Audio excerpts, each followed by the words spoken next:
Ahí tienen para copiar mi email, así a través de eso nos mantenemos conectados, ¿no? Para consultas, dudas o para fijar alguna fecha para reunirnos y ver algún tema que ustedes necesiten de nuestra ayuda. El servicio de hematología del hospital queda en el blog que sigue, que es la sala 6, acuérdense, en el primer piso. Bueno, el tema de hoy tiene que ver con el laboratorio de eficacia. La idea no es hacerlo desde el punto de vista del bioquímico, sino qué cosas del laboratorio como clínico debemos conocer para manejar un paciente que tiene trastorno de eficacia. Empezamos repasando algo que vimos en el primer encuentro que tuvimos el jueves pasado. A la mañana, se acuerdan que nombramos que existen pruebas determinadas básicas de la coagulación, que son las que nos permiten iniciar el estudio de un paciente anticoagulante, de un paciente con un trastorno hemorrágico. Fíjense, está el recuento de plaquetas. Recuerden desde el punto de vista técnico que es una práctica de muchos errores técnicos. No se sientan mal por desconfiar de un recuento de plaquetas que no coincide con el cuadro clínico del paciente, ¿no? Porque es una práctica de laboratorio de muchos errores que a veces motivan que uno se vaya a estudiar la plaquetopenia que en realidad no existe. El rango de normalidad es entre 150.000 y 400.000.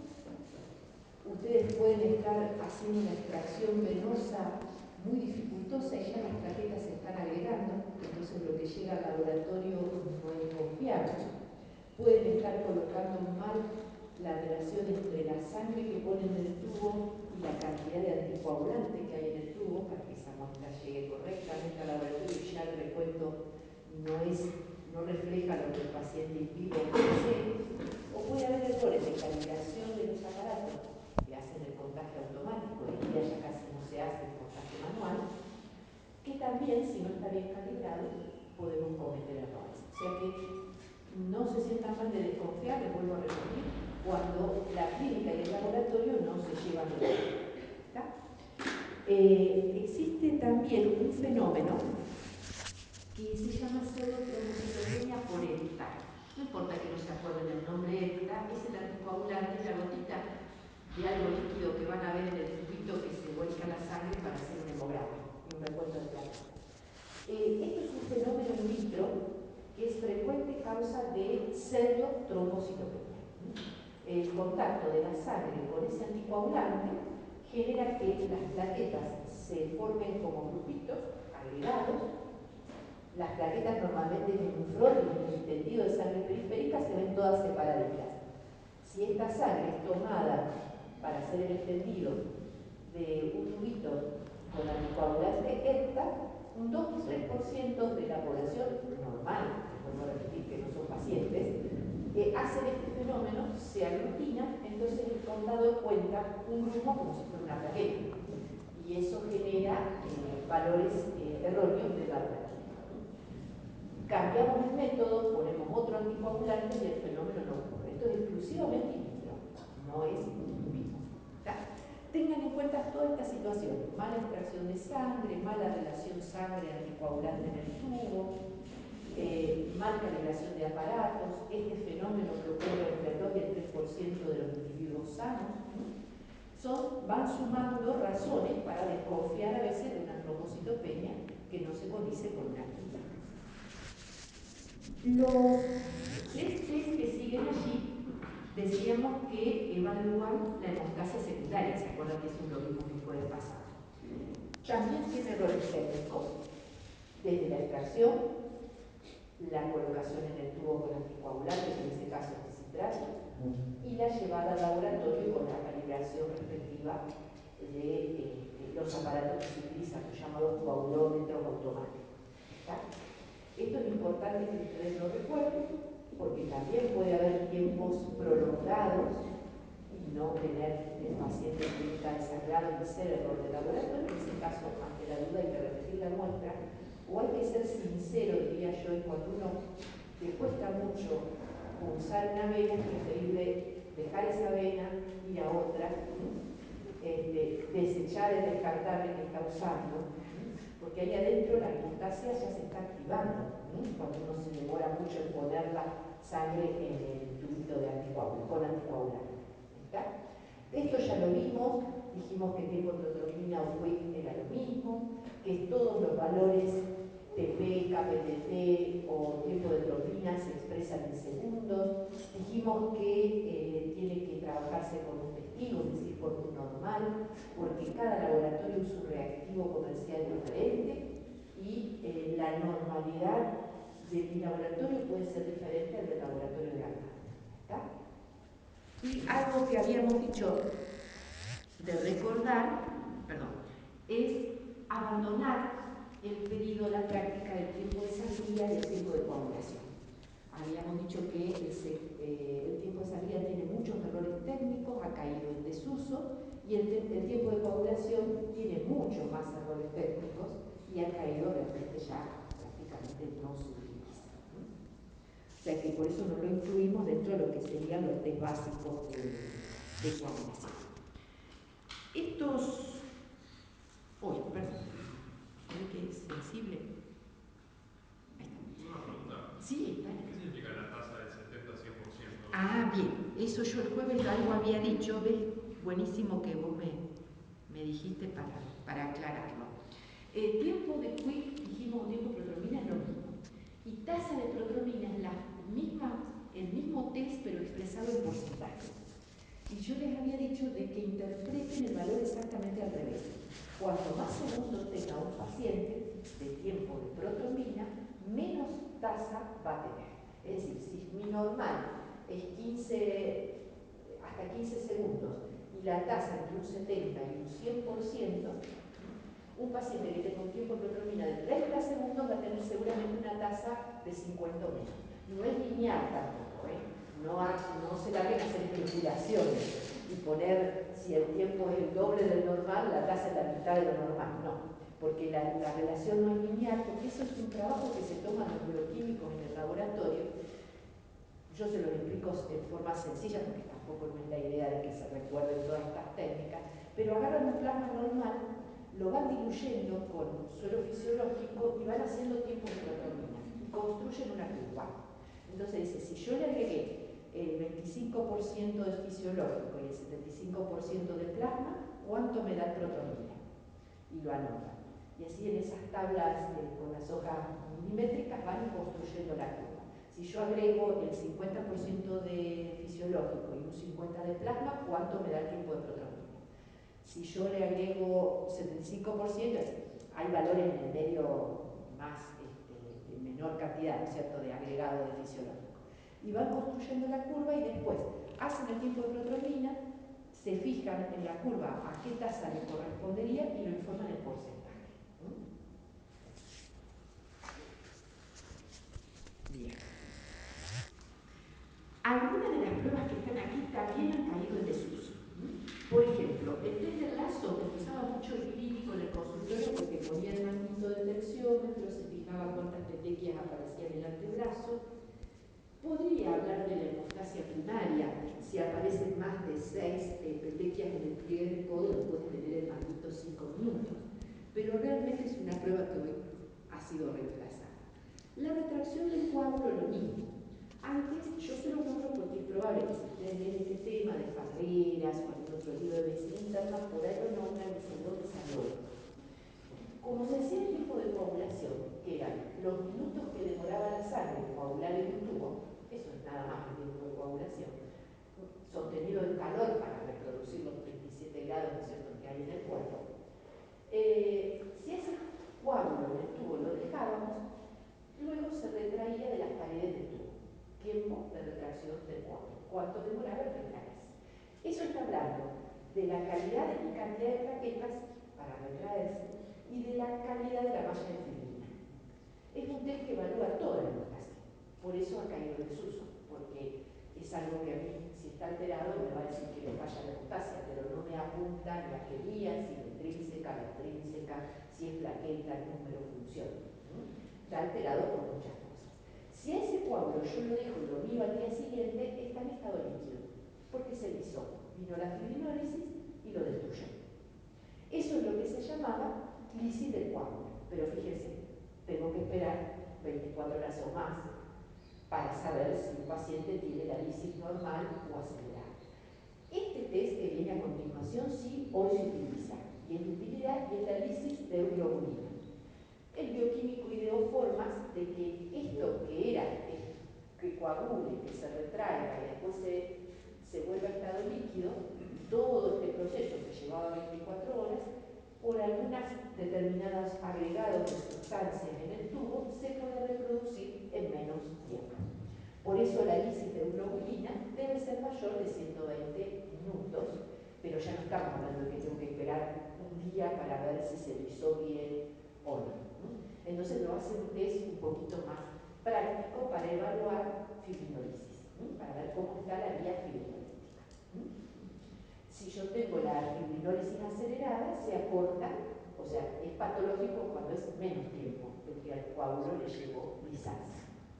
Estas otras determinaciones de laboratorio también tengan en cuenta, fíjense que van informadas ya no en minutos ni segundos, sino en microgramos, mililitros, y son lo que deja después de que la plasmina degrada a la fibrina y a la fibrina estable consolidada por el factor 13, que son el producto de degradación de la fibrina y el dímero D. Evalúan fibrinólisis ambos, pero el dímero D la secundaria. ¿Por qué se llama secundaria?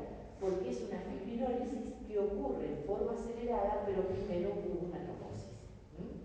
O sea, primero se activó la cascada de la coagulación hasta el 13 y después vino la plasmina y degradó, por eso hay dímero D. Ahora, si hubiera una fibrinólisis primaria, ejemplo, un paciente que tiene un tumor y libera una sustancia que directamente activa a la plasmina sin que haya sido formado un coágulo previamente, esta no va a estar aumentada, pero los PDF sí. PDF o producto de degradación de la fibrina. Después en coagulación, lo que se imagine se puede hacer. Del 1 al 13 pueden dosar todos los factores, pueden medir la funcionalidad de las plaquetas in vitro con diferentes sustancias, se la van desafiando para ver qué parte de la etapa del fenómeno de adhesión, activación, segregación y agregación está alterada. Lo que quiero que recuerden es esto: el único factor que se mide en miligramos decilitros es el fibrinógeno. En cambio, los otros factores, que tienen todo un rango de normalidad, por supuesto, se miden en porcentaje. Se mide la actividad del factor. Y la mayoría, salvo algunas excepciones, andan alrededor de los 70, 100, 120%.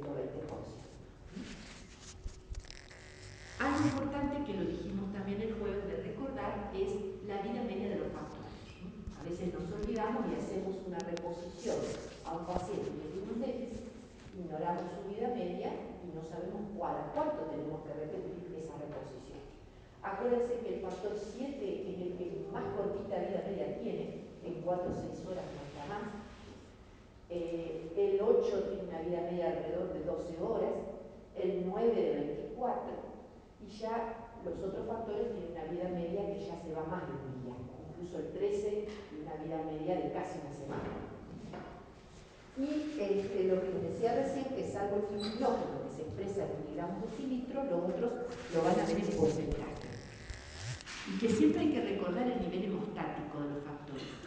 En general, no es el mismo que el valor normal. Yo puedo tener un paciente, por ejemplo, con un factor 5 del 60%, eso es bajo, pero no sangrar, porque supera el nivel hemostático de ese factor, que es generalmente alrededor de 50 para la mayoría de los factores.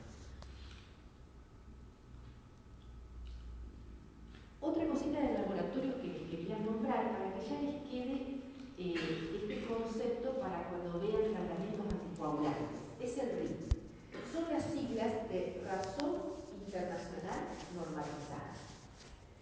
¿Para qué se hace esto? Esto se hace para monitoreo de tratamiento anticoagulante. Es decir, cuando ustedes están con un paciente bajo tratamiento anticoagulante oral, no heparinas, oral, van a ver en los libros que les dicen, sí, se pide un tiempo de protamina y y si está 1,5 veces, 2 veces por encima del rango normal, está bien anticoagulado el paciente.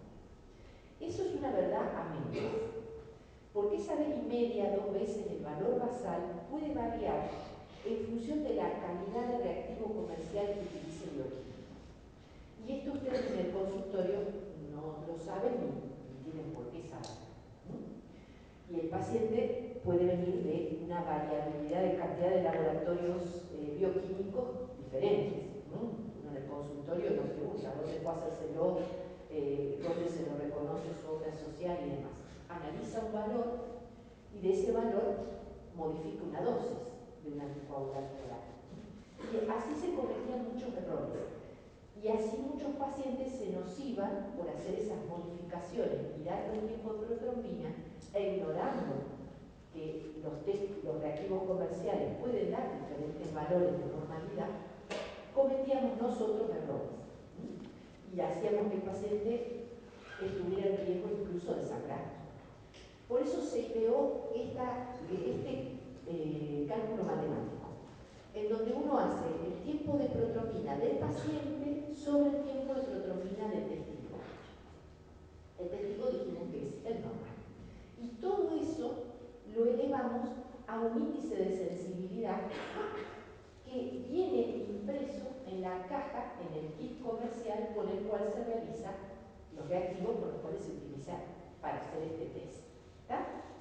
Entonces, cuando ustedes en la boletita digan, bueno, voy a controlar el tiempo de protrombina de este paciente que está tomando acenofumarol o warfarina, le agregan el expedido RIM. El bioquímico directamente hace el cálculo matemático. Esto no es una práctica extra que el paciente tiene que pagar más o la obra social tiene que autorizar otro estudio. No. Esto es un cálculo matemático que directamente hasta allá viene adentro de la cajita la tabla y dice para una relación tiempo-protrombina de tanto, dividido tanto, el RIM es tanto, porque ya lo calcula por el ISI del reactivo comercial. Así que para el bioquímico ni siquiera es perder tiempo, es anotar nada más que un numerito. Y así ustedes dicen, bueno, a partir de ahora yo no miro tanto el tiempo de protrombina, miro el RIM, y de esa manera me evito tener que conocer qué calidades de tropoplastinas está utilizando el bioquímico para hacer como reactivo el tiempo de protrombina. Se ideó una tropoplastina ideal, la tropoplastina patrón, a la cual todos los laboratorios deben tratar de imitar, que tiene un valor de ISI de 1. Esa sería pero por supuesto más costosa. Entonces puede que los bioquímicos trabajen con reactivos comerciales un poquito más económicos que tienen una ISI lejana a 1, y ahí es donde el tiempo de protrombina a ustedes no les sirve en el consultorio. Pidan el RIM. Después vamos a ver en otro teórico que la mayoría de los pacientes están bien anticoagulados cuando tienen un RIM entre 2 y 3, salvo algunas excepciones que necesitan un poquito más, porque son de más riesgo de tromboembolia, que tienen un RIM entre 2,5 y 3,5. Pero eso lo vemos luego. Bien, otra cosita del laboratorio que les puede ser útil en el consultorio es mirar cuando un test de la hemostasia secundaria está prolongado, que tiene la flechita para arriba, en este caso el KPCT, puede ser uno o todos o los 3 test prolongados, pedirle al bioquímico que lo corrija con plasma normal. ¿Qué hace el bioquímico? Vuelve a hacer el test, pero mezclando partes iguales del que se le sirvió del testigo, que es su normal, y del paciente. Frente, por ejemplo, a un tiempo de protrombina prolongado, si yo vuelvo a hacerlo con el agregado de plasma normal y mi paciente tiene déficit de factores de 1 o varios, en este caso, como estoy hablando del KPTT, de la vía intrínseca y final común, quiere decir que al paciente lo que le falta son factores de la coagulación. Y ustedes como médicos deberían estudiar la causa. Eso quiere decir que corrige, me orienta hacia que al paciente le está faltando algún factor. Yo tengo que empezar a dosar, sabiendo que el KPTT mide la vía intrínseca y final común, dosar factores de esa vía, a lo mejor hay un déficit aislado o un déficit múltiple, por la razón que fuere, pero podemos estar de este lado, es decir, que el KPTT con el agregado del plasma normal no se corrige. Esto no es tan raro de encontrar, a veces hasta es un hallazgo, a veces lo hemos encontrado en prequirúrgico. Personas sanas que de golpe desarrollan una apendicitis aguda, le piden un coagulograma para operarse y le salta el KPTT prolongado que no corrige con el agregado del plasma normal. Esto es un problema in vitro. Generalmente se utiliza para hacer los test de coagulación fosfolípidos de la composición de los reactivos. Y cuando hay anticuerpos en el paciente contra estructuras fosfolipídicas, este test no corrige con el agregado de plasma normal. Nosotros le llamamos, tiene un inhibidor. Cuando está en el contexto de lo que se llama, no sé si ya ustedes vieron, síndromes antifosfolipídicos, el KPTT prolongado que no corrige con el agregado de plasma normal se le llama anticoagulante. Eso lo van a ver en reumatología mucho, porque se ve en el contexto del lupus, pero también el síndrome antifosfolipídico se ve en pérdidas de embarazo, en un montón de otra patología. Acuérdense de esto. Es un KPTT largo que no corrige con el agregado de plasma normal, in vitro, que no sangra in vivo, que al contrario tiene riesgo de trombosar, porque el síndrome antifosfolipídico trae riesgo de trombosis, abortos por trombosis placentaria, etc. Este paciente no va a sangrar en la cirugía, probablemente tenga riesgo de trombosis y no necesito hacerle en vivo plasma para reponer factores porque no tiene nada que ver, es un problema, es un error del laboratorio que le prolongado. Esta interpretación que hacemos la podemos hacer con el tiempo de protrombina largo, o sea, KPTT es largo solo, tiempo de protrombina largo, pero ahí si corrige con plasma normal, ¿qué tengo que decir? Me tengo que dedicar a buscar lo de la vía extrínseca, ¿se acuerdan que estaba derivado en la diapositiva? O la vía final común. Pero una pregunta, ¿eso siempre lo pedís cuando tenés un KPTT alto o un tiempo de protrombina alto? Lamentablemente el bioquímico, si no lo pedís, no lo hace la rutina, salvo que sea el bioquímico que trabaja con la parte de hemostasia, o sea, ser un especialista en hemostasia, que lo hace de rutina sin que vos se lo pidas. Sí, lamentablemente no, pero es útil solicitarlo si los tiempos están prolongados, corregirlo con plasma normal.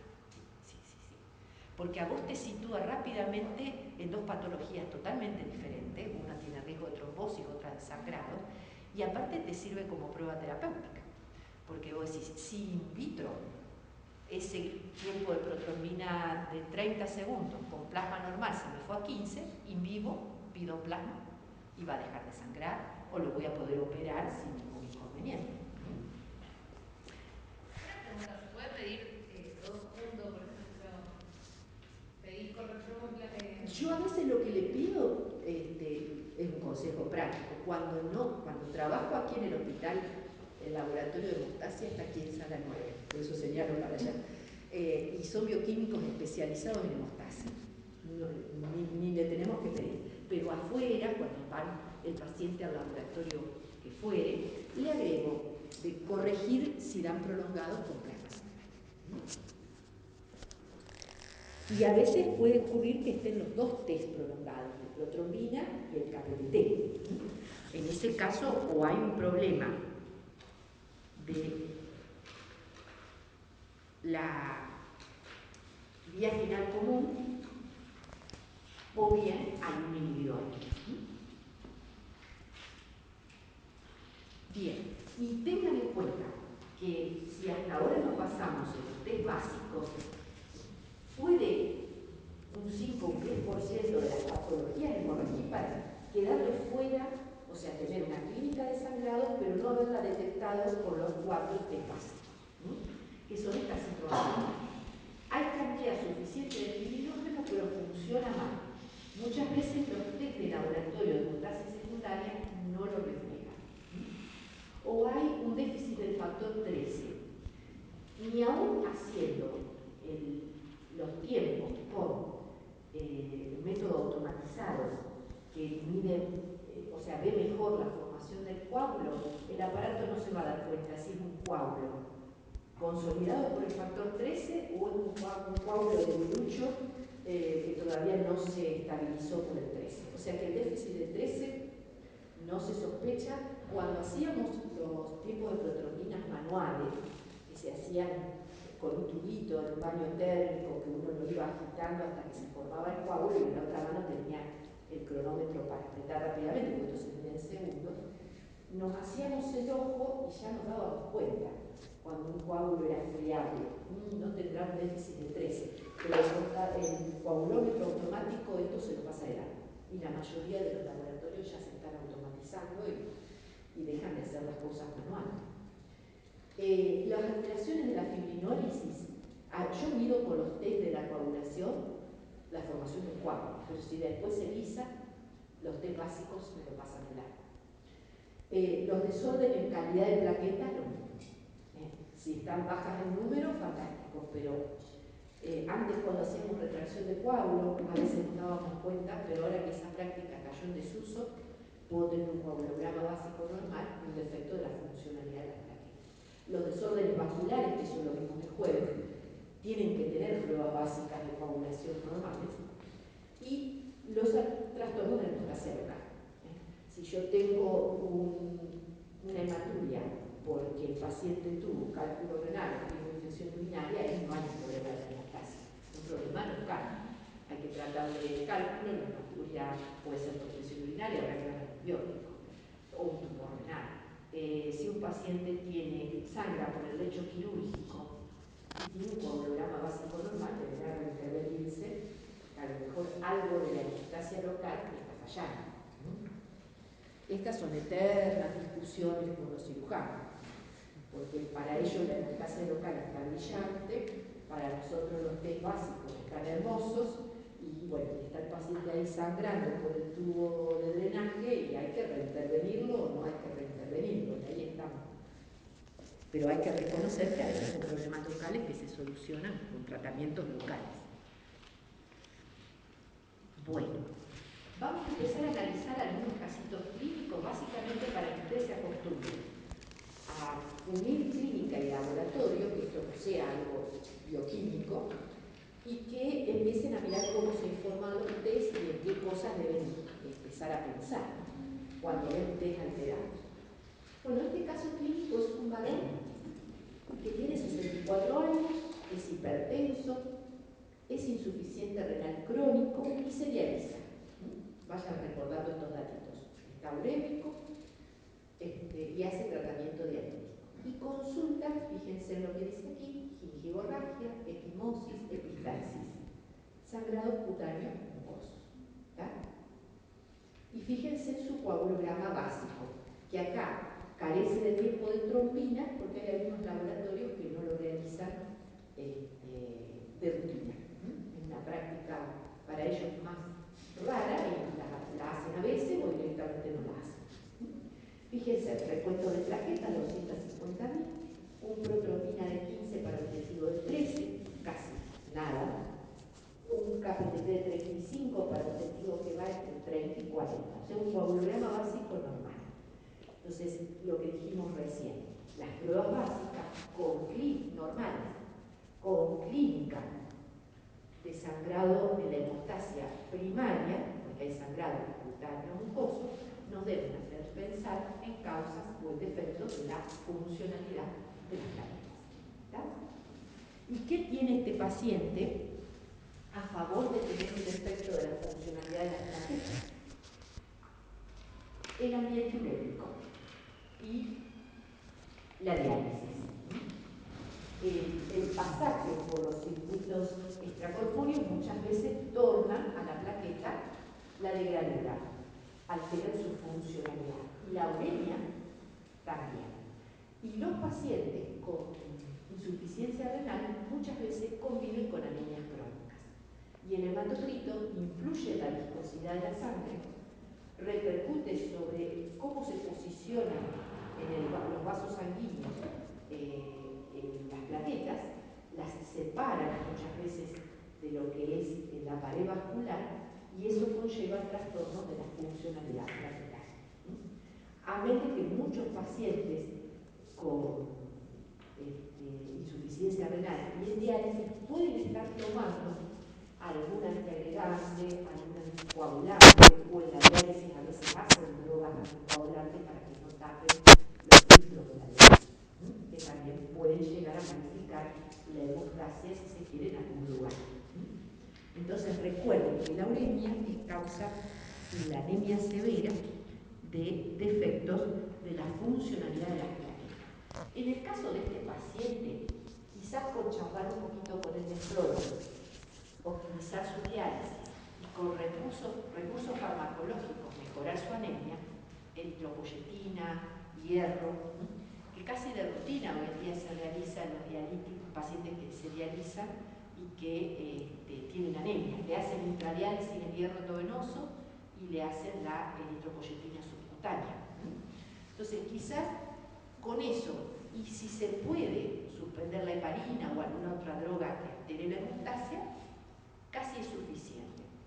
En algunos casos, porque deben ser instrumentados o porque la biopsia renal o la colocación de otro catéter porque por alguna razón la fístula o el catéter se taparon y hay que cambiarlo de sitio, si hay alguna razón que me justifique un riesgo de sangrados, ahí lo que se utiliza son los crioprecipitados y los concentrados de plaquetas.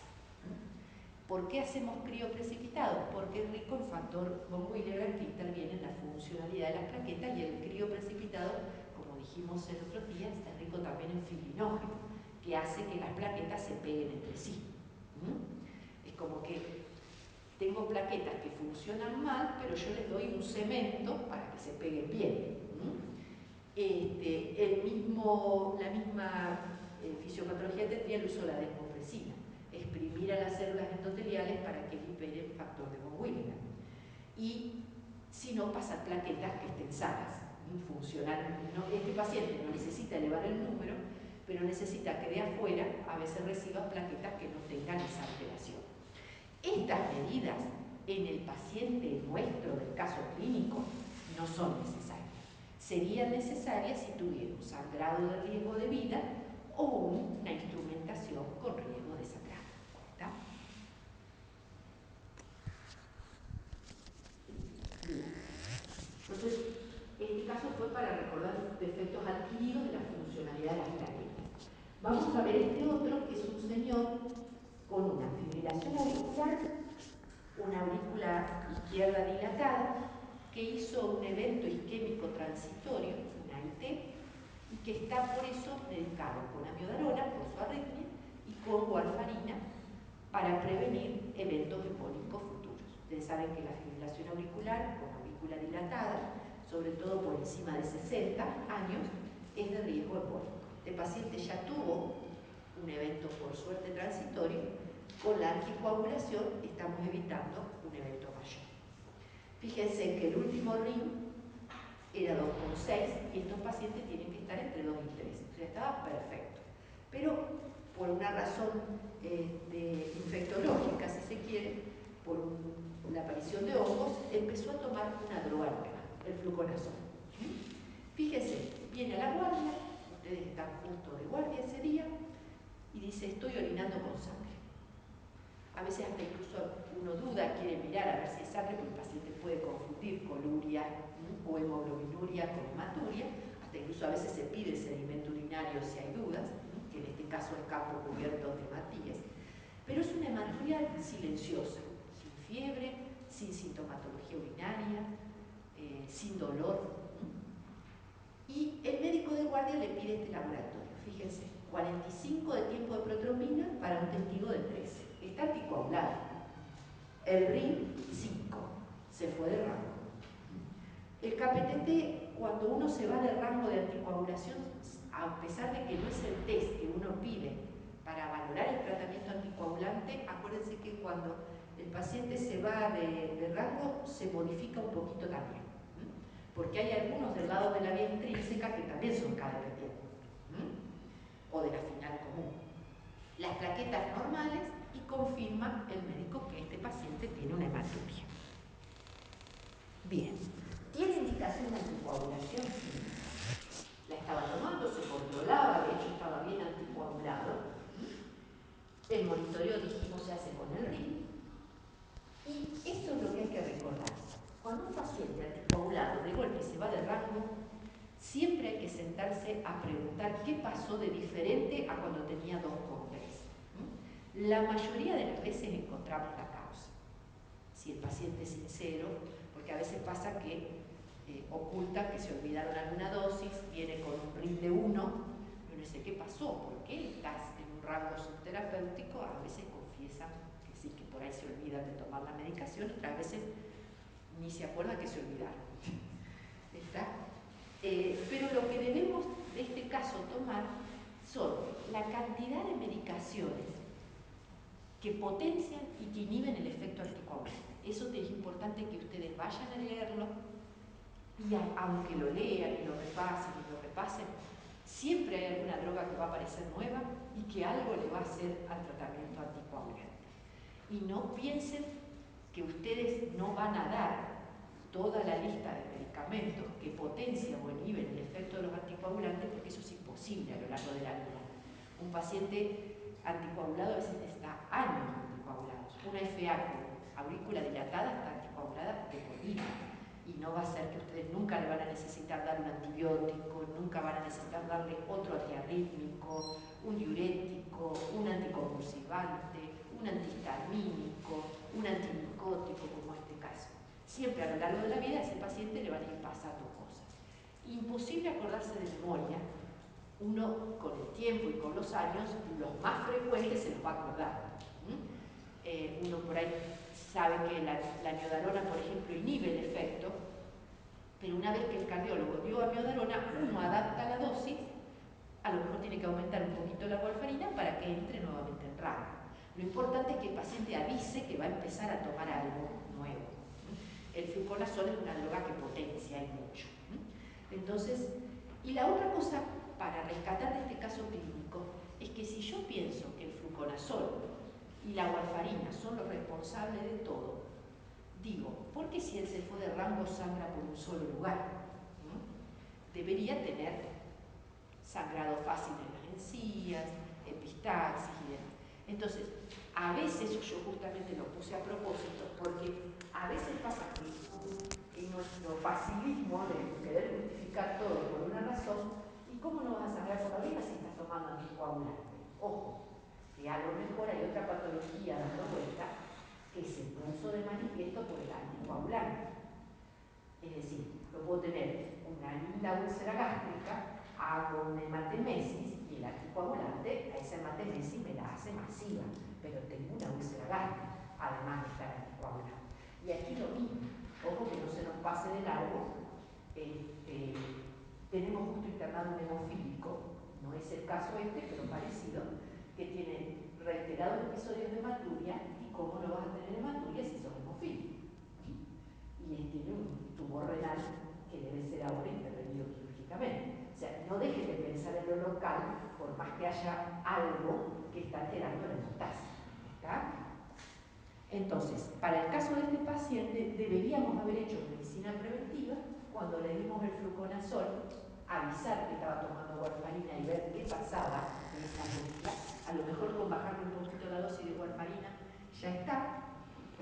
Estudiarle causas locales, aunque sea una ecografía y un neurocultivo, se merece. Y en caso, vamos a suponer que no es este caso, sino que en vez de una hematuria llega a guardia con una hemorragia digestiva y descompensación hemodinámica. ¿A qué he hecho mano yo para revertir el efecto del sangrado por anticoagulantes orales? A la vitamina K, porque es un inhibidor de los factores K dependientes del anticoagulante oral, y al PFC, que son las siglas de plasma fresco congelado. Cuando al plasma se lo extrae de un donante y se congela en el banco de sangre, al descongelarlo es rico en todos los factores de la coagulación, incluidos los cálculos. Eso sería no para este caso clínico que tiene una hematuria sin descompensación, sino para la urgencia. O a lo mejor no está sangrando, pero tiene que ser intervenido de una apendicitis o cualquier otra intervención quirúrgica de urgencia. No nos da tiempo a decirle deja 2 o 3 días antes el coagulantes. Tenemos que revertirlo con estos recursos terapéuticos. Bien, pasamos al otro caso. Acá es una mujer de 30 años que está embarazada, y un embarazo casi a término, 37 semanas de gestación, con una ecografía de unos días antes, en donde el feto era único, estaba vital, con un crecimiento acorde a la edad gestacional y con una placenta normalizada. Este también puede ser un caso que aparece en la guardia de urgencia de un hospital, aunque estén trabajando lejos de aquí y ella tenía pensado tener el parto aquí en Rosario con su obstetra, viene a la guardia de urgencia por esto. Está hipotensa, taquicárdica y con latidos fetales difícil de ocultar. Esto es una urgencia, porque hay un sufrimiento fetal agudo. En teoría es un feto que hasta hace 10 días en la ecografía estaba perfecto. El médico inicia rápida expansión con fisiológico, va llamando a los tetras, pero no es que uno se tiene que ir corriendo a buscar a los tetras, tiene que quedar al lado de la paciente y llamar a los tetras.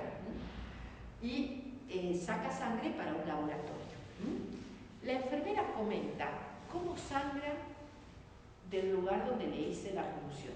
Estos comentarios de enfermería no los menosprecien.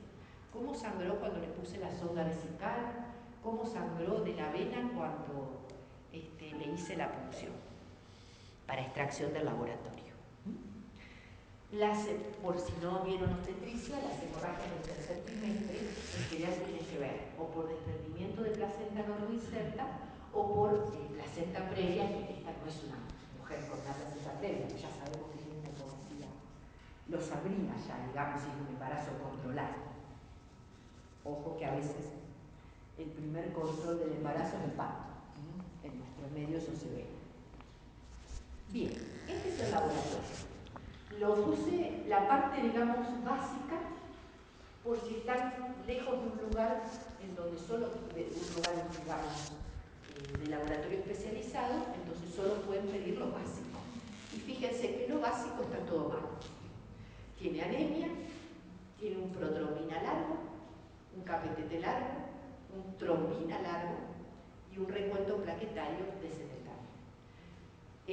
Si supónganse que en el lugar donde ustedes trabajan es complicado corregirlo con plasma normal en una urgencia, porque hay que tener un plasma normal y saber que es normal, y no siempre las 24 horas del día eso se puede hacer. Bueno, no importa, no lo pudieron corregir, pero es un laboratorio, es una mujer embarazada, chocada, un shock hipovolémico, que está sangrando por diferentes lugares, los sitios de venopunción, y que viene por una genitorragia.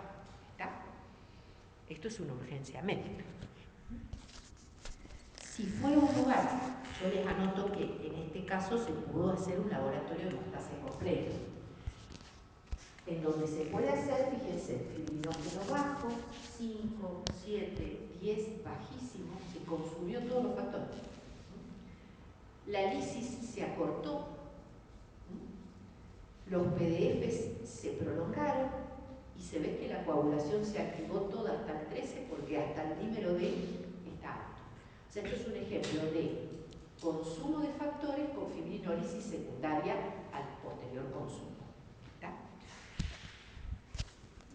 Perdón, faltamos un pedacito. Le hicieron un extendido de sangre periférica y encontraron formas hemolíticas. Ustedes ya vieron teóricos de anemia, ¿verdad? Y en el teórico les hablaron de los esquistocitos. No, los glóbulos rojos fragmentados. Esto grábenselo de que cuando lo vean informados es para prestar atención. El frotis, el extendido de sangre periférica, cuando se mira al microscopio, yo veo pedazos de glóbulos rojos, los esquistocitos indican anemia hemolítica microangiopática. Por eso es con test de Coombs negativo, porque no es inmune. Esta anemia que es regenerativa, porque tiene reticulocitos altos, no es inmune, porque tiene el test de Coombs negativo. La presencia de esquistocitos tiene que hacer rápidamente pensar en anemia hemolítica microangiopática. ¿Y qué patologías dan anemia hemolítica microangiopática? y da un consumo de todos los factores de coagulación. La coagulación intravascular y seminal.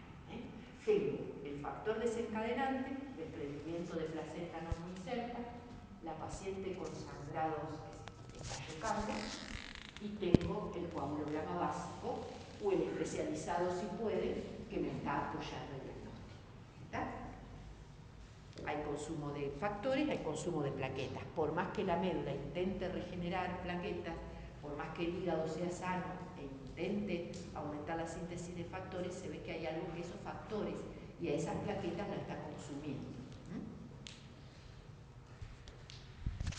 Acuérdense, cuando piensan en SID, dos situaciones clínicas, porque si ustedes van al hilo como causa de SID, hay muchísimas. Pero dos situaciones básicas que tienen que venir a la cabeza son la sepsis, en el contexto de un cuadro infeccioso que se complicó con una sepsis, y en los embarazos patológicos. Feto muerto retenido, embolia de líquido amniótico, desprendimiento de placenta, aborto séptico, que se juntan la situación infectológica también. ¿Cómo se trata esta paciente? Estas tres medidas se deben hacer todas juntas. Esto, heparina y antifibrinolíticos, es muy discutido. Nosotros en realidad este tratamiento nunca lo podemos implementar. Pero estos tres tópicos se deben hacer en forma casi simultánea. Y hago hincapié en esto porque si ustedes intentan compensar a un paciente que está desarrollando una SID para después tratarle la causa de la SID, pierden el paciente. Al bebé lo pierde seguro y puede perder la mamá la vida. Está en el caso de esta paciente que es obstétrica. Porque si yo no corto el círculo vicioso y no saco rápidamente el feto, la SID se sigue perpetuando. Entonces yo la compenso hemodinámicamente, pero mientras tanto alguien va corriendo a buscar el obstetra, en el caso de esta paciente, y alguien llama a hemoterapia y empieza a infundir plasma fresco congelado, críos, plaquetas, rojos, lo que tenga. Pero todo simultáneamente. Porque si yo primero compenso y después opero, en este caso para sacar el feto, o en otros casos será drenar un foco séptico o poner un antibiótico, pierdo la paciente. Porque esto apura.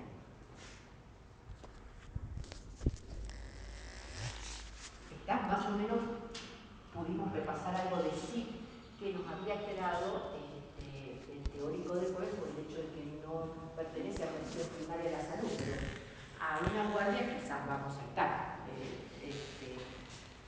No necesariamente como médicos vamos exclusivamente a hacer atención primaria y consultorio, nos puede tocar esto en cualquier lugar. Y esta paciente también nos puede tocar en alguna guardia, así que la vamos a repasar. Es una señora de 32 años que comienza con fiebre y está somnolienta. Y fíjense lo que refiere la familia, porque en realidad cuando nosotros la conocimos, más interrogamos a la familia que a la paciente, porque ella estaba realmente con bastante depresión del estado de conciencia.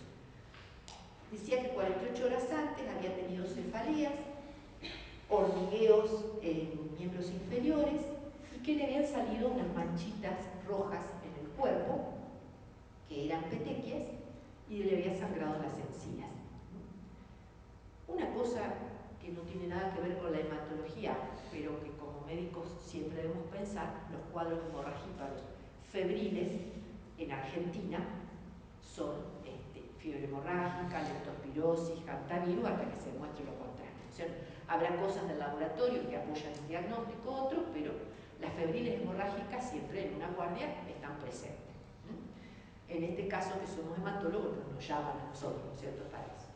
Fíjense, esta paciente tiene anemia, yo les marco, porque hasta ahora del día es difícil concentrarse en el laboratorio, les marco lo significativo. Función renal alterada y sedimento urinario alterado.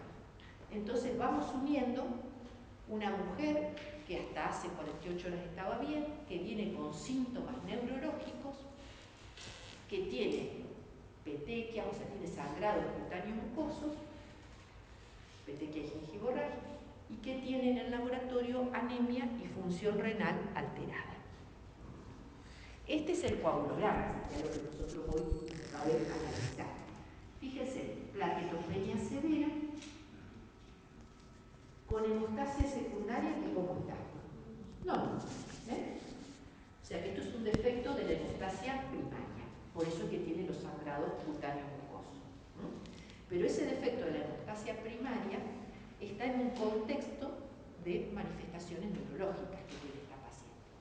A esta paciente en la guardia, cuando nos llaman a nosotros a consulta, ya habían hecho una imagen del sistema nervioso, de un ataque de cráneo específicamente, porque, a ver, plaquetopenia severa con síntomas neurológicos, ¿por qué no pensar que pueda tener algún evento hemorrágico cerebral? Era normal, la tomografía de cráneo era normal. Entonces tenemos hasta ahora una púrpura trombocitopénica. Fíjense, pudimos hacerle un extendido de sangre periférica, vuelven a aparecer los histocitos, y fíjense, reticulocitos elevados, bilirrubina aumentada a predominio indirecto con el resto del hepatograma normal, LDH aumentada, dijimos será una anemia hemolítica inmune, pedimos un CUMS negativo, hablaron en el teórico de anemia de la aptoglobina, que muchas veces se pide para las anemias hemolíticas inmunes intravasculares, donde está consumida la aptoglobina, dio normal, y se le hizo una punción de médula ósea que dio aumento de los megacariocitos. Entonces, resumiendo, la púrpura es trombocitopénica, megacariocítica. La anemia hemolítica es microangiopática, es regenerativa, CUS negativa, con esclerosis, es microangiopática. La hemostasia secundaria está normal y la paciente tiene falla renal y síntomas neurológicos, con fiebre y tomografía de cráneo normal. Si ustedes recuerdan, algo creo que comentamos el jueves pasado, esta entidad es una púrpura trombocitopénica. Es otra causa de anemia hemolítica microangiopática, que se acuerda que dijimos en algunos tópicos media parecida al médico hemolítico del niño, nada más que tiene una fisiopatología totalmente diferente. En el médico hemolítico, la activación de las plaquetas y el consumo de plaquetas tiene que ver con la toxina Shiga, y en la púrpura trombocitopénica trombótica tiene que ver con el factor Foglera. Fíjese que nada que ver la fisiopatología de una con respecto a la otra. Si bien tienen un denominador común, la plaquetopenia, las manifestaciones neurológicas, la microangiopatía, no tienen un origen común. Acá, al torrente sanguíneo se libera por causas que algunos dicen autoinmunes, otros tienen otras teorías, se liberan los factores de von Willebrand con alto peso molecular. Entonces, andan agregando por la circulación plaquetas sin una necesidad, o sea, sin una lesión vascular previa. ¿Eso qué hace? Que se formen microagregados plaquetarios. ¿Qué pasa ahí? Se consumen las plaquetas, plaquetopenia y sangrado. Se produce isquemia de órganos nobles, manifestaciones neurológicas y renales. Y se rompe el glóbulo rojo, anemia hemolítica microangiopática. Esta es la PTT que le decimos. Es una urgencia médica. ¿Sí? También acompañan a este cuadro. Pero, a ver, para empezar el tratamiento de una PTT, como que yo tenga plaquetopenia que no puedo justificar por ninguna otra causa, y anemia hemolítica microangiopática, tenga fiebre, no tenga fiebre, tenga función renal normal o alterada, tenga manifestaciones neurológicas o no tenga, ya me habilita a empezar el tratamiento. ¿Por qué digo así de una manera tan...? Porque no hay un test de laboratorio que igual al día siguiente te diga es esto, porque no vas a pedir, no se hace de hecho ningún test en el contexto clínico, se hace en el contexto de un estudio multicéntrico. Se remite la muestra y el resultado te enterás en un mes o dos.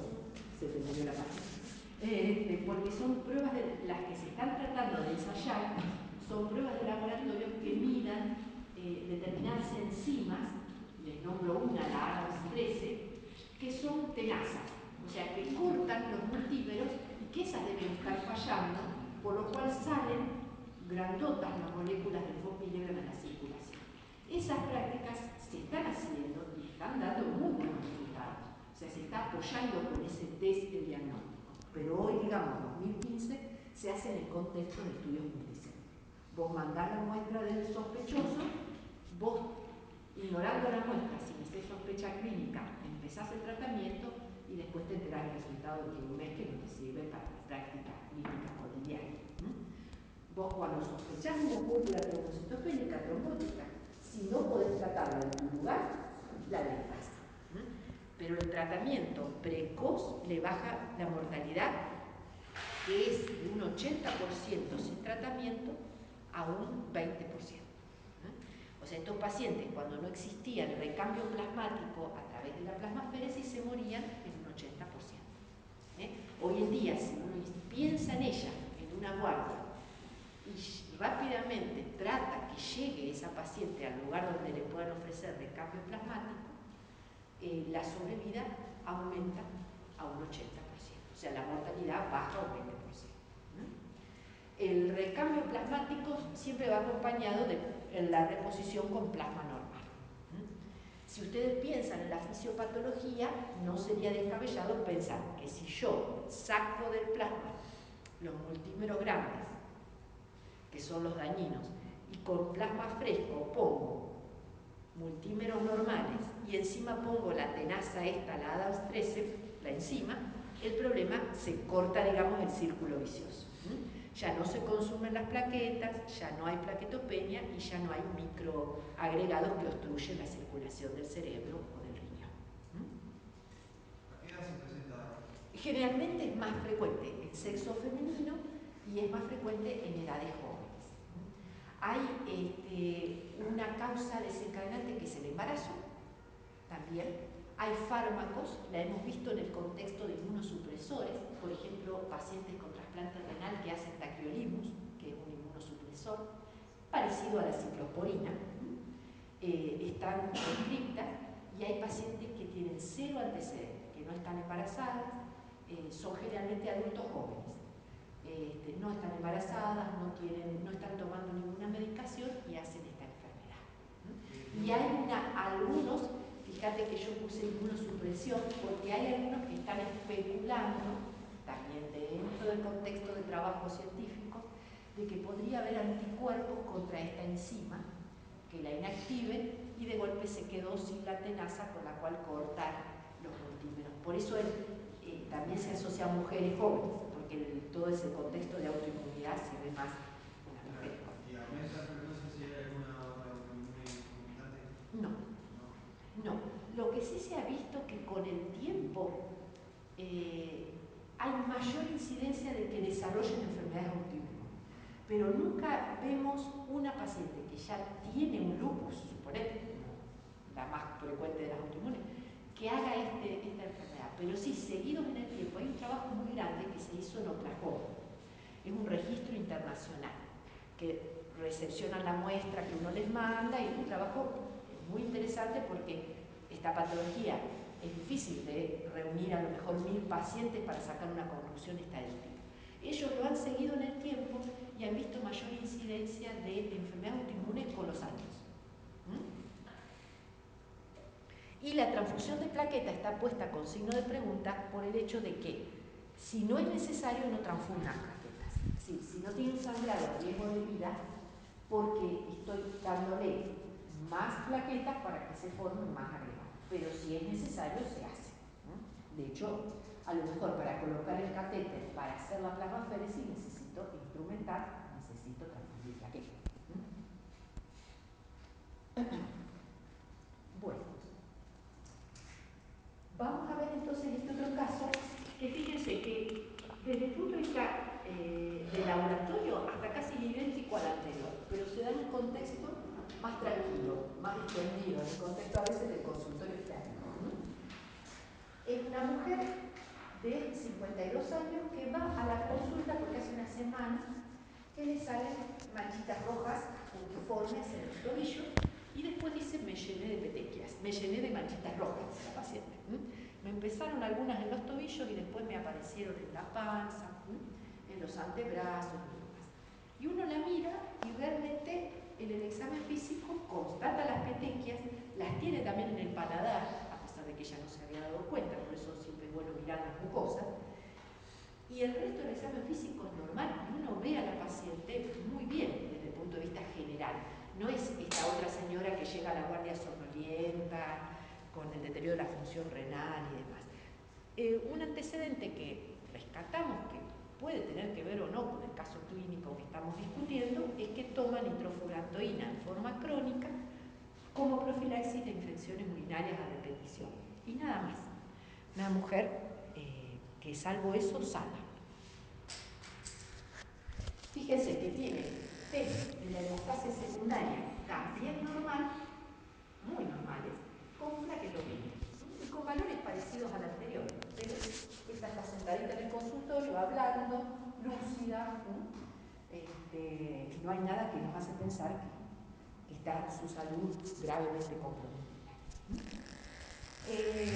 Le hicimos un extendido de sangre periférica, confirmamos que tiene la plaquetopenia. En general, cuando ven plaquetas grandes, que se llaman macroplaquetas, suelen ser plaquetas jóvenes. Eso está indicando que la médula está produciendo plaquetas, y las largas más jóvenes y rápido hacia la sangre.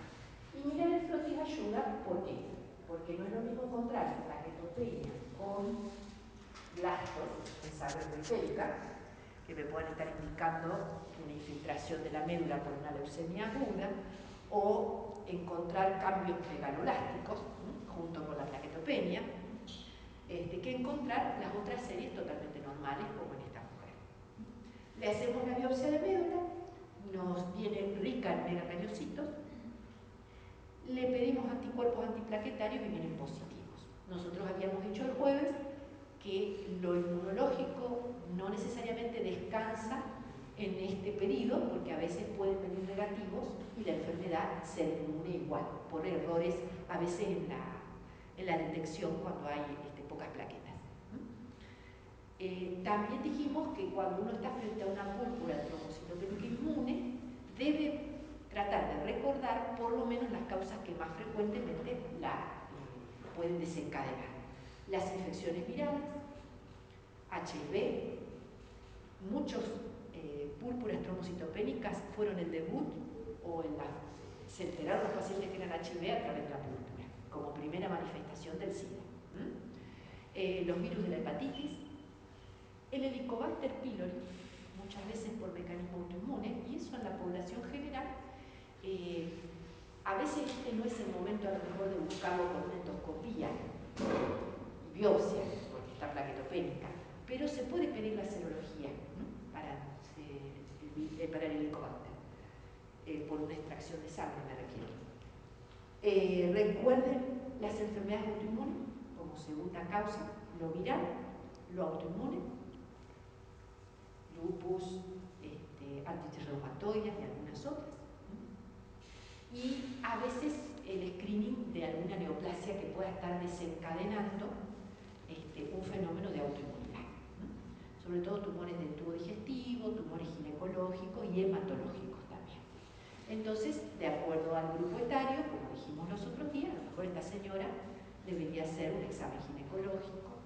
Si refiere a algún otro signo o síntoma, le prestaremos atención. En este caso dio todo normal. Entonces, este sería el ejemplo típico de una PPI. Fíjense, con un laboratorio parecido, dos situaciones clínicas totalmente diferentes. Hay una púrpura trombocitopénica inmune idiopática.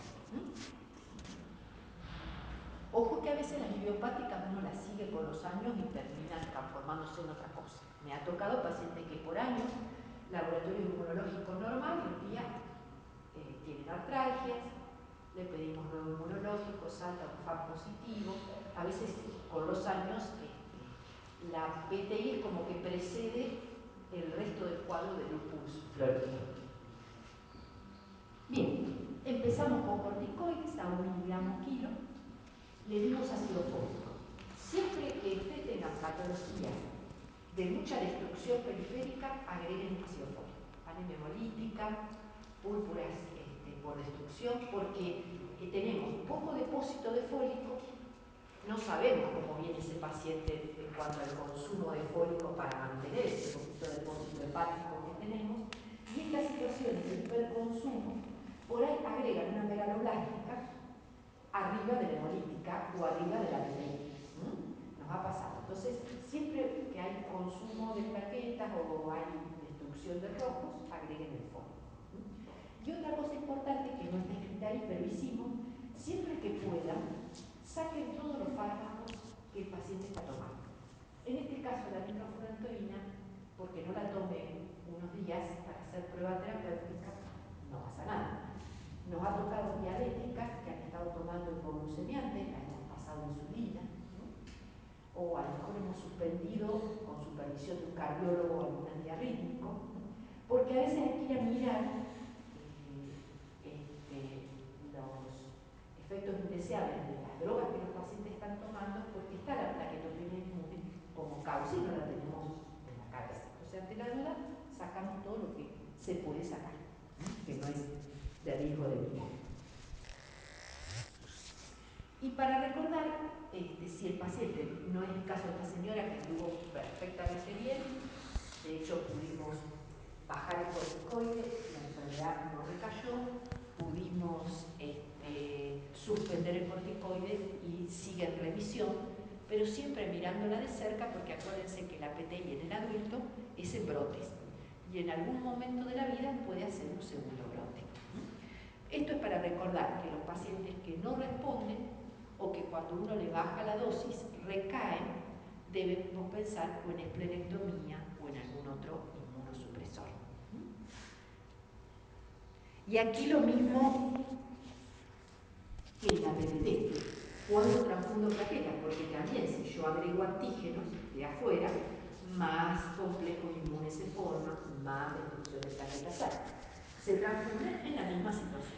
Cuando tiene niveles de plaquetas de riesgo de vida, es decir, por debajo de 10.000, cuando la tengo que instrumentar o cuando sangra, que este no fue el caso porque la señora ni necesitó colocarse, hacerse ninguna instrumentación más que colocarse una vía. Pero tiene 20.000 de plaquetas. Sí, no está en riesgo de vida. ¿Te acordás que decían, eso el jueves habíamos dicho, que siempre considera riesgo de vida 10.000? 10.000 para abajo. Yo creo que por ahí en otra diapositiva lo refresco. Bueno, creo que este es el último. Esta es una señora que nos mandan del consultorio de gastroenterología. Ella tiene una hepatomegalia, tiene unas pruebas funcionales hepáticas alteradas con un virus C positivo. Muchas veces gastroenterología biopsia el hígado en el contexto de las hepatitis a virus C para ver si es factible el uso de interferón y algunas otras drogas. Bueno, esta paciente necesitaba hacerse una biopsia hepática. El antecedente más importante que tiene es que fue transfundida hace 20 años, quizás ha caído en la época en que no se hacía el screening en el banco de sangre para el virus C, entonces pudo haber sido en la forma de contagio, pero eso es anecdótico. Y esto es lo más importante, que no tiene historia de sangrado, porque si a ustedes ahora miran el laboratorio de ella, es muy feo, pero ella no tiene manifestaciones hemorrágicas. Plaquetopenia, yo aquí les anoté cómo se informa cuando corrigen con plasma normal. Ponen, fíjense, en un protrombina de 20 para un testigo de 14 y con plasma normal, y pone así el bioquímico 1 a 1, que quiere decir partes iguales del plasma del paciente y de un normal. De 20 se va a 15, casi al testigo. El KPTT de 45 para 30 se va a 33 y el trombina de 26 para 33, no, me equivoqué, de del 26 para el 16 se va al 16. O sea, los 3 test corrigen. O sea, a esta paciente le faltan factores. En esta paciente casi que era previsible que pasara esto, porque es raro que también tenga un inhibidor. Si tiene un hígado enfermo, es lógico que le falta de la vía intrínseca, de la vía extrínseca, de la final común. Le faltan, le consume muchas veces plaquetas. Fíjense que se dosó el fibrinógeno, está bajo. Y este dato muchas veces está en los pacientes hepatópatas. Dice, pero ¿por qué se acorta la fibrinólisis, la disileurourina? Porque muchos hepatópatas, además de que no sintetizan en el hígado factores de la coagulación, y que muchas veces las plaquetas están alteradas, también pueden tener consumo por cuadros de, como si hicieran una coagulación intravascular diseminada, pero la gran diferencia es que esta es subclínica y crónica.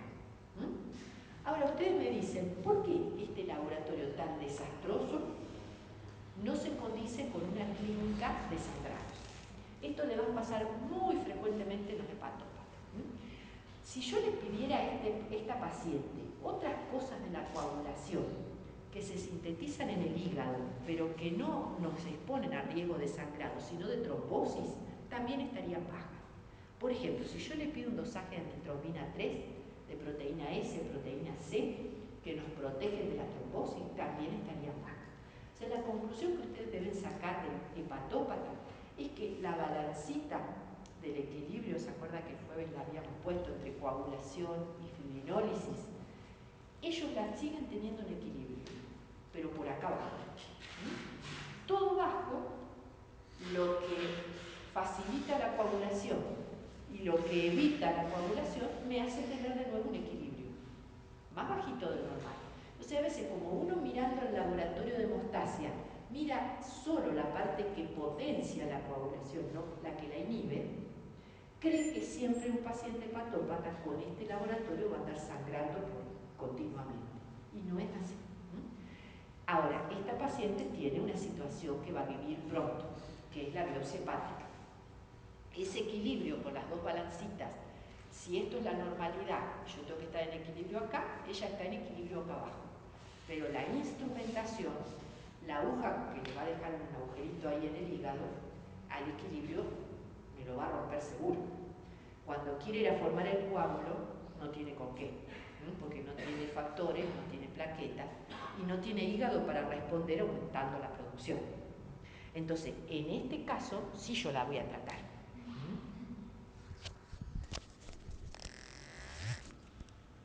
En general, lo que esta paciente necesita es plaquetas y plasma para aportarle todos los factores de la coagulación. Y esto que les puse aquí en la pizarra es válido para cualquier plaquetopenia que ustedes tengan que corregir y para cualquier coagulograma de hemostasia secundaria que tengan que corregir. O sea, la regla práctica es pasar una unidad de plaquetas por cada 10 kilogramos de peso. Cualquier plaquetopenia, la de la PTI que va a ser instrumentada, la de la aplasia de médula que está sangrando, cualquier plaquetopenia, generalmente la regla práctica es una unidad de plaquetas cada 10 kilogramos de peso. Y podemos aportar vitamina K, pero lo que va a necesitar para la biopsia es plasma fresco congelado, que es rico. 1 centímetro de plasma tiene una unidad de cualquier factor de la coagulación. Y ahí tienen una fórmula que a mí por lo menos en la práctica me sirve, porque uno a veces no sabe qué pedir en banco de sangre, cuánto pedir. ¿Qué pedir? Sabe. Si tengo que pasarle plasma fresco congelado, tengo que hacer plaquetas. Pero a veces lo que por ahí no sabemos cómo manejar la cantidad, por lo menos al principio, antes de instrumentarla. Bueno, esta regla a mí me sirve. Hago el cociente entre el tiempo de protrombina del paciente sobre el testigo y lo multiplico por los kilos de peso. Eso me da la cantidad de mililitros de plasma que tengo que pedir al banco de sangre. Acuérdense que una unidad de plasma tiene 300 mililitros. De acuerdo a lo que les dé la cuenta, dirán, antes de biopsiarla le paso 1, le paso 2. Antes de biopsiarla es antes enseguida, no que le hago el plasma hoy, mañana le hago la biopsia, porque ustedes saben que ya el 7, el 8 no van a estar, pues se van a ir degradando. Y a veces incluso, bueno, dejarla en observación y muchas veces necesitamos hacer una dosis a las 8 horas o las 12 horas después de la instrumentación. Es una paciente de riesgo. Ella en la vida cotidiana está muy bien, pero cuando yo la someto a un desafío hemostático, como es la biopsia en este caso, patina, ¿no? Ahí ya no sabe con qué defenderse. Esto mismo podría pasar frente a una extracción de muela, frente a cualquier otra injuria, un traumatismo, etc. Creo que quedan 2 diapositivas más que tienen que ver con el cuidado general de un plaquetopénico, para que lo repasemos para cualquier plaquetopénico, que son medidas generales que a veces uno las sabe, pero no las recuerda y no se las dice al paciente. Los pacientes plaquetopénicos no deben cepillarse los dientes, deben hacerse buches con antisépticos. El cepillado provoca mucho sangrado y el sangrado focos infecciosos en la boca. No, por supuesto, deben utilizar ninguna droga que altere la hemostasia, incluida la aspirina. Si uno no se lo dice, para el paciente no es un medicamento. Nosotros utilizamos paracetamol únicamente y si hay un traumatismo más intenso, con mucho dolor, ya pasamos a los opiáceos. Todo lo que está en el medio, diclofenac, etcétera, alteran la hemostasia. No se debe colocar inyecciones intramusculares. Acuérdense que toda vacunación se puede hacer subcutánea. Desde el esquema de los chicos a los adultos, desde pasando por la antitetánica, antiviral, la que fuera, todo lo que se pueda hacer intramuscular en esquema de vacunación se puede hacer subcutáneo, tranquilamente. Para un anticoagulado, para un hemofílico, para un paciente con una púrpura, para alguien que tenga una patología de la hemostasia crónica, porque yo puedo posponer la vacunación un mes, pero si es una patología crónica, un hemofílico, algún día se va a tener que vacunar. La puedo hacer, todas las vacunas se pueden hacer subcutáneas. Eso hay un consenso internacional que lo habilita. ¿Está? Bueno, el adecuado compresión en los sitios de venopunción, porque vemos en la sala terribles equimosis y daños de la pared de la vena que se arruinan por no comprimir. Bueno, instrumentar cuando sea necesario, tomando las medidas necesarias, evitar la constipación, una pavada, pero eso genera fisuras anales, sangrados, y los ejercicios de impacto. A lo mejor ustedes mandan a casa un plaquetopénico con 40.000 plaquetas, pero que no se vaya a jugar un partido de fútbol, donde hay impacto, donde hay ejercicio violento, porque puede generar hematomas. Y esto es lo que ustedes hoy me preguntaban para recordar por último las 3 cifras.